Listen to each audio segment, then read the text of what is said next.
Good morning student. आज हम करेंगे पर्यावरणीय निश्चयवाद, एनवायरमेंटल डिटर्मिनिज्म। मैंने कल आपको इसके बारे में थोड़ा बहुत बताया था कि इसमें क्या कहा। ये सबसे पहले तो ये जो निश्चयवाद है आपकी, इसको निश्चयवाद भी बोलते हैं। निश्चयवाद ये एक जर्मन विचारधारा है। कैसे विचारधारा है? जर्मन विचारधारा है, मतलब जर्मनी से जर्मन से आई थी। ठीक है। इसमें क्या कहा गया कि मानव जो है वो प्रकृति का दास है। मानव प्रकृति का दास है। ठीक है। इन जैसे ये तीनों हैं, इन सब में हमें क्या पढ़ना है कि कौन कौन से जो वैज्ञानिक हुए हैं या जो भूगोलवेत्ता हुए हैं उन्होंने क्या क्या कहा है, ये सब इसमें हमें करना है। तो इसमें क्या कहा गया कि मानव प्रकृति का दास है। इस पर ही पूरा सब कुछ डिपेंड है कि भी कौन कौन से वैज्ञानिक ने क्या क्या कहा। ठीक है। इसमें कहा गया कि जो भौतिक वातावरण है हमारा, जो फिजिकल फैक्टर जो हमें अफेक्ट करते हैं, जैसे मृदा, जलवायु, तापमान, ये सब, इसके कारण क्या होता है, किसी प्रदेश में जो मानव है, मानव वर्ग जो है वो रहता है, उसके क्रियाकलाप और आचार विचार उसको नियंत्रित करता है। कौन? जो आपका प्राकृतिक वातावरण है वो। कौन नियंत्रित करता है उसको? प्राकृतिक वातावरण नियंत्रित करता है किसको? मानव के क्रियाकलापों को। मानव वर्ग के जो क्रियाकलाप है उसको कौन नियंत्रित करता है? प्राकृतिक वातावरण या भौतिक वातावरण। ठीक है। इन्होंने कहा, इसने क्या कहा कि जो पर्यावरण है वो क्या है? सर्वशक्तिमान है। क्या है? पर्यावरण सर्वशक्तिमान है, मतलब पर्यावरण ही है सब कुछ। ठीक है। क्या कहा गया कि पर्यावरण सर्वशक्तिमान है। ठीक है। पर्यावरण जो है वो सर्वशक्तिमान है। प्राकृतिक जो शक्तियां होती है, जैसे बाढ़ है, भूकंप है, ज्वालामुखी है, इनके सामने मनुष्य क्या है? एक निष्क्रिय है, मतलब कुछ नहीं कर सकता।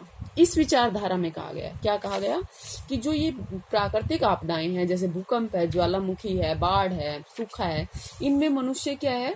निष्क्रिय है, मतलब कुछ नहीं कर सकता, तुच्छ है और महत्वहीन है। ठीक है।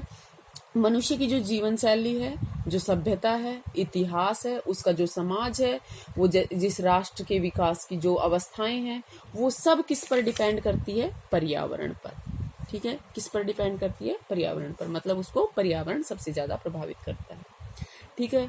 प्राकृतिक जो दशाएं होती है वो मानव की सभ्यता पर पड़ने वाला जो प्रभाव होता है उसकी जो सर्वप्रथम व्याख्या है उसको किसने की थी? जो यूनानी जिनको ग्रीक भी बोलते हैं, ग्रीक वासियों ने। ठीक है। रोमन और जो अरब विद्वान थे उन्होंने की थी इसकी। ठीक है। इन विचारों की सबसे पहली जो व्याख्या दी थी प्राकृतिक दशाओं का मानव पर पड़ने वाले प्रभाव की व्याख्या, वो यूनानी, रोमन और अरब विद्वानों ने दी थी। इनमें एक चिकित्सक थे जिनका नाम था क्या? चिकित्सक थे, मतलब डॉक्टर थे। क्या नाम था उनका? हिप्पोक्रेट्स। क्या नाम था? हिप्पोक्रेट्स। ठीक है। हिप्पोक्रेट्स ये क्या थे? एक चिकित्सक थे। इसके अलावा एक जीव विज्ञान के जनक माना जाता है, जिनको जीव विज्ञान के जनक और दार्शनिक, और क्या थे? दार्शनिक थे। क्या नाम था उनको? अरस्तु। क्या नाम था? अरस्तु। ठीक है।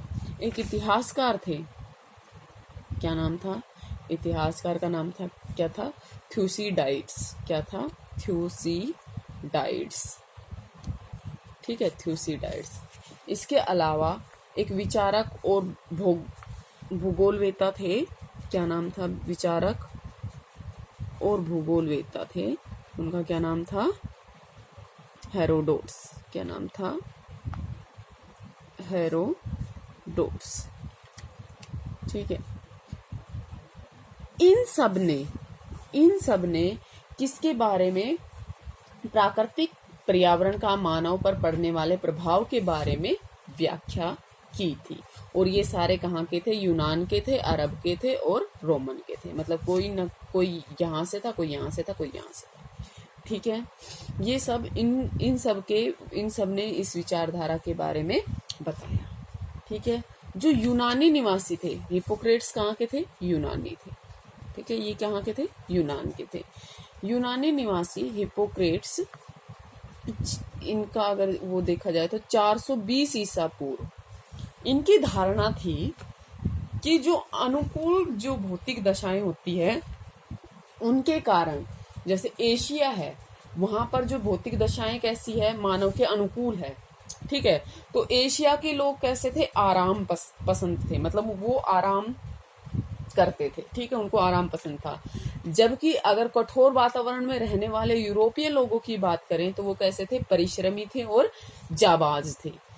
ठीक है, क्या थे? परिश्रमी थे और जाबाज थे। ठीक है, थ्यूसिडाइड्स थे, इन्होंने भी क्या कहा? ये भी कहाँ से थे? यूनान के ही थे। ठीक है, इन्होंने क्या कहा कि यूनानी सभ्यता, क्या कहा? यूनानी सभ्यता का जो विकास है वो वहां की उपयुक्त भौगोलिक जो परिस्थितियां हैं उसके कारण ही संभव हो सका है। क्या कहा थ्यूसिडाइड्स ने? इन्होंने कहा कि जो यूनानी सभ्यता है वो उसका जो विकास हुआ है वो सिर्फ वहां के अकॉर्डिंग, वहां की जो प्राकृतिक वातावरण है उसके अनुसार ही हुआ है। ठीक है, उसके कारण ही वो संभव हुआ है उसका विकास। ठीक है, हेरोडोट्स क्या थे? इन्होंने कहा कि जो मिस्र है, मिस्र की जो सभ्यता है, इजिप्ट की जो सभ्यता है उसका विकास भी वहां की भौगोलिक परिस्थितियों के कारण ही संभव हुआ है। ठीक है, और लगभग ऐसे ही विचार किसके थे? अरस्तु के थे। अरस्तु जो महान है, इनकी एक पुस्तक थी, क्या नाम था? राजनीति। क्या नाम था उसका? पॉलिटिक्स। अरस्तु की पुस्तक थी राजनीति। उसमें उन्होंने कहा कि जो ठंडे मुल्क के होते हैं ना, ठंडे मुल्क के लोग तो कैसे होते हैं? साहसी होते हैं। ठीक है, कैसे होते हैं? साहसी। लेकिन वो साहसी तो होते हैं, लेकिन उनमें जो राजनीतिक संगठन है उसकी कुशलता का क्या पाया जाता है? अभाव पाया जाता है। ठीक है, वो अपने जो पड़ोसी राष्ट्र होते हैं उन पर कहते हैं ना, वो एक तरह से शासन करने में क्या रहते हैं? कामयाब नहीं रहते, नाकामयाब रहते हैं। ठीक है, और अगर एशिया की बात की जाए तो एशिया के जो निवासी होते हैं उसमें साहस की कमी है और इसी कारण से वो क्या है? गुलाम प्रवृत्ति के हैं। ठीक है, कैसे हैं वो? गुलाम प्रवृत्ति के हैं।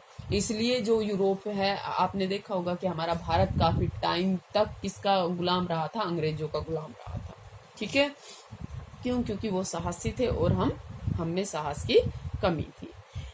इन दोनों से अलग एक यूनानी निवासी थे। इन्होंने यूनानी जो यूनान के निवासी हैं वो क्या होते हैं? मध्य अक्षांश में बसे होते हैं। ठीक है, मध्य अक्षांश से बसे होने के कारण उनमें सभी तरह के गुण पाए जाते हैं, वो सर्वगुण संपन्न होते हैं। जैसे स्वाभाविक रूप से वो कैसे होते हैं? शासन करना उनकी मतलब नीति होती है, उनका प्रारब्ध है।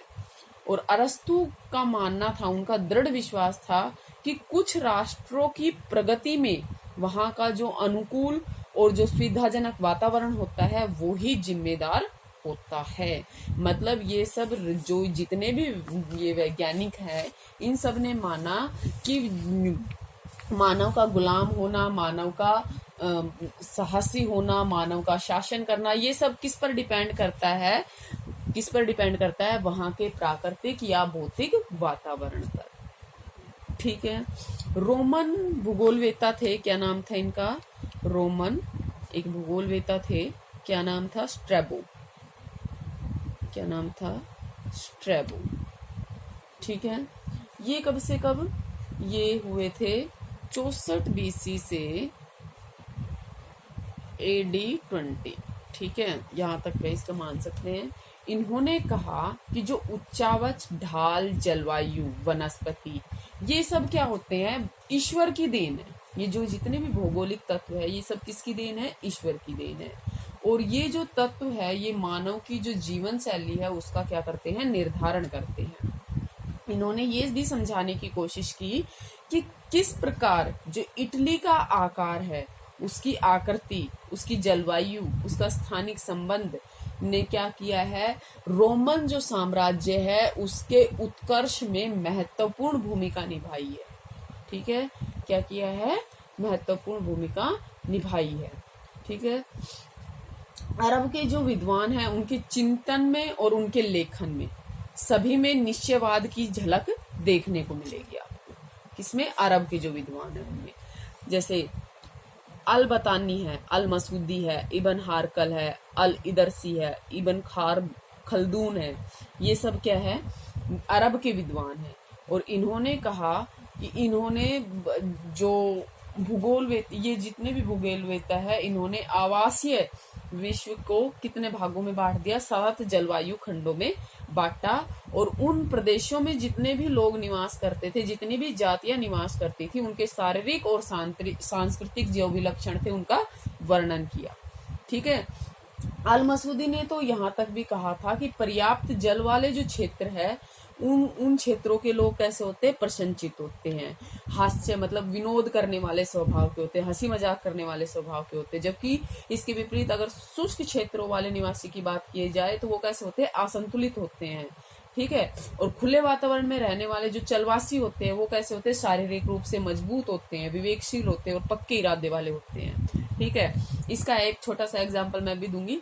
आप देखो, आप अपने आसपास देखते हैं कि आप जैसे मजदूरों के जो बच्चे होते हैं वो देखोगे आप, सर्दियों में भी नंगे पाँव घूमते रहते ना। और हम क्या कहते हैं कि इनको आदत है, मतलब ये कि उन्होंने अपने आप को उसके अनुसार ढाल लिया है, मतलब हम ये कहते हैं कि इनको ठंड नहीं लगती, जबकि ऐसा नहीं है। ठीक है, क्या है कि उन्होंने अपने आप को उस सिचुएशन के अनुसार अपने आप को ढाल लिया है। ठीक है, वो कैसे होते हैं, विवेकशील, क्योंकि वो मतलब खुले भी रहते हैं। तो वो उनको क्या होता है, हम क्या करते हैं, एकदम गर्म से ठंडे क्षेत्रों की ओर जाते हैं तो हमें ठंड ज्यादा लगती है। जब एक व्यक्ति पूरी रात बाहर रहता है, ठीक है, तो उसको क्या लगेगी, उसको तो ठंड कम लगेगी, किसके मुकाबले, जो एक अंदर रह रहा है उसके मुकाबले। ठीक है, 16वीं शताब्दी के उत्तरार्ध की अगर बात करें तो बोदिन और क्या नाम था, मॉन्टेस्क्यू, क्या नाम था, मॉन्टेस्क्यू। ठीक है, ये इन भूगोलवेताओं ने जो इन्होंने अपने ग्रंथ लिखे थे उसमें मानव जीवन की जो जलवायु है, मानव जीवन पर जलवायु, भूरचना और मिट्टी, इन सब के प्रभाव की क्या की है, व्याख्या की है। ठीक है, आप बुक से जरूर पढ़िएगा इनको, और बुक पढ़नी है आपको। ठीक है, ये विचारधारा जितनी फेमस हुई उसके अनुसार देखो इस पर और क्या क्या थे। एक इसमें रेड जल की भी भूमिका महत्वपूर्ण है। जो रेड जल वो निश्चयवाद का सबसे बड़ा प्रतिपादक था। क्या था, सबसे बड़ा प्रतिपादक था रेड जल, किसका, निश्चयवाद का। ठीक है, सबसे ज्यादा। ये भी कहाँ से थे, जर्मन के विद्वान थे। और जो डार्विन के क्या थे, अनुयायी थे ये, डार्विन के। ठीक है, डार्विन के अनुयायी थे। डार्विन ने भी निश्चयवाद पर बहुत बल दिया था।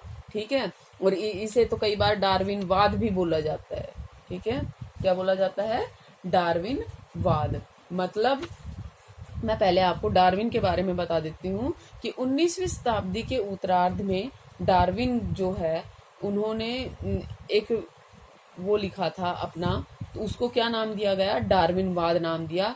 डार्विनवाद में दुनिया के जो वैज्ञानिक है और भूगोलवेत्ता है उन सबको बहुत अधिक प्रभावित किया।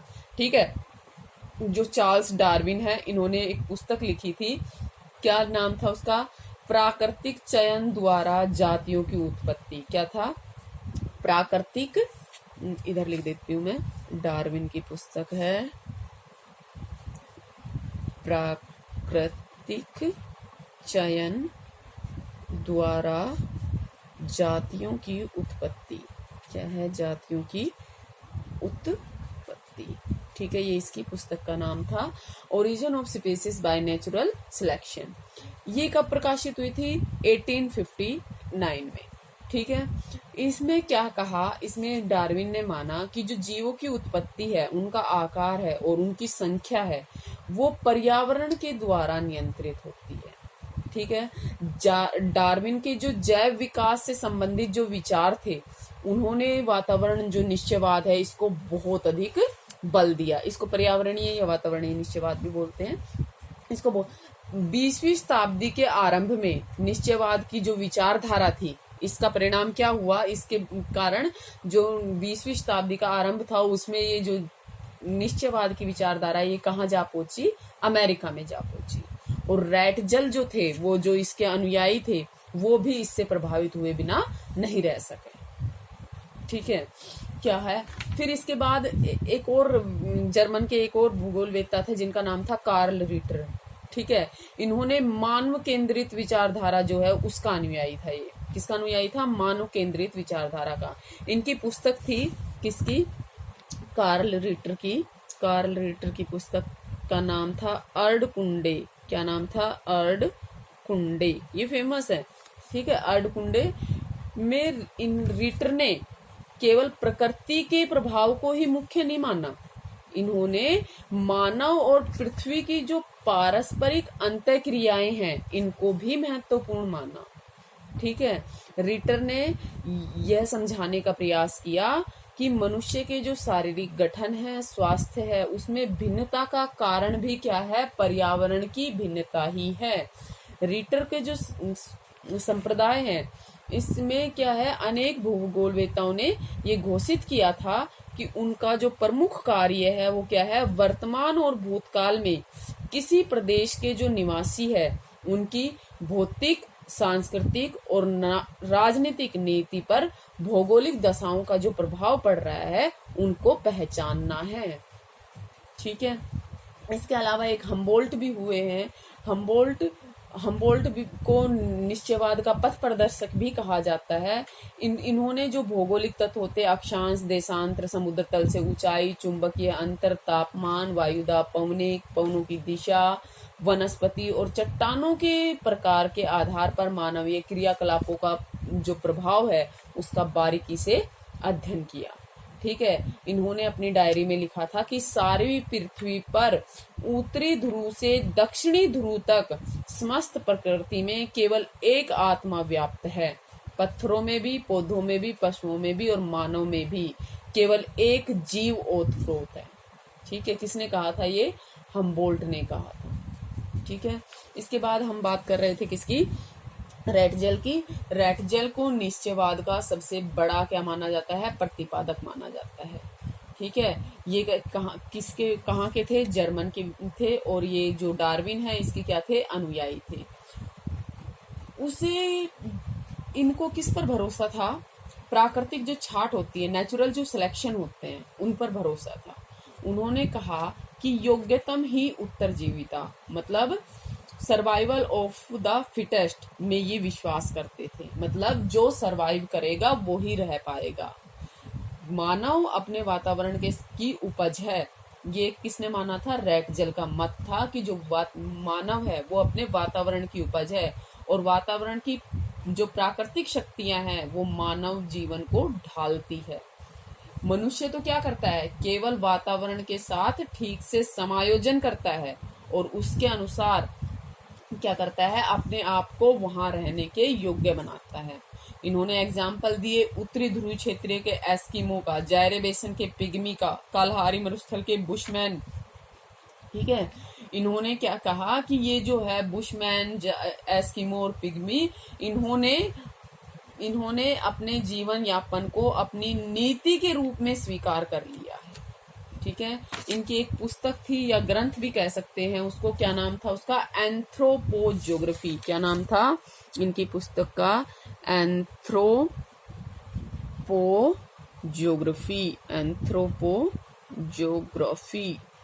ठीक है, ये इसकी फेमस पुस्तक है, ग्रंथ भी बोलते हैं।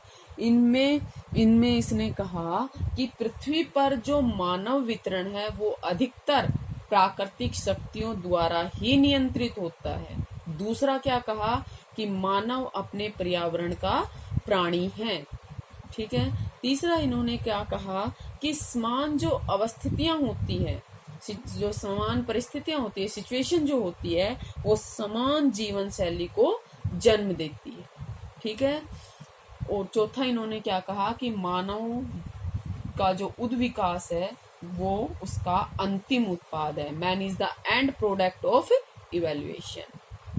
ठीक है, और भी बहुत सारे विद्वान हैं, उनके अलग अलग मत है, जैसे डिमोलिन्स है, हैकल है, बकल है, इन एल्वर्स, हंटिंगटन है, ये इन सब के भी अपने अपने विचार हैं।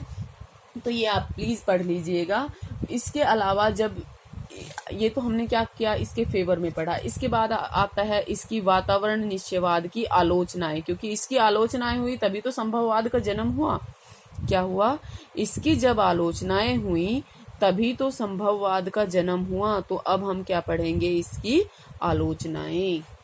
ठीक है, आलोचनाएं में क्या कहा गया कि जो मानव है, ठीक है, पहले तो 20 वर्षों तक क्या रहा, यही जो इसी विचारधारा का बोलबाला रहा। 20वीं शताब्दी के जो पहले 20 वर्ष थे उस तक तो इसी का बोलबाला रहा। ठीक है, उसके बाद जो अनेक देश थे उनके विद्वानों ने क्या किया, एक पक्षीय दृष्टिकोण, मतलब उन्होंने माना कि उन्होंने सिर्फ वातावरण के पक्ष को देखा है, दूसरा मानव वाला पक्ष तो देखा ही नहीं है, इसलिए इनको क्या किया, उन्होंने इसकी आलोचना करनी शुरू कर दी, मतलब इनको खारिज करना शुरू कर दिया, उन्होंने इसको मानने से इनकार कर दिया। पहला तो उसने क्या बताया, पहला आलोचना क्या थी कि मानव केवल पर्यावरण की कठपुतली मात्र नहीं है।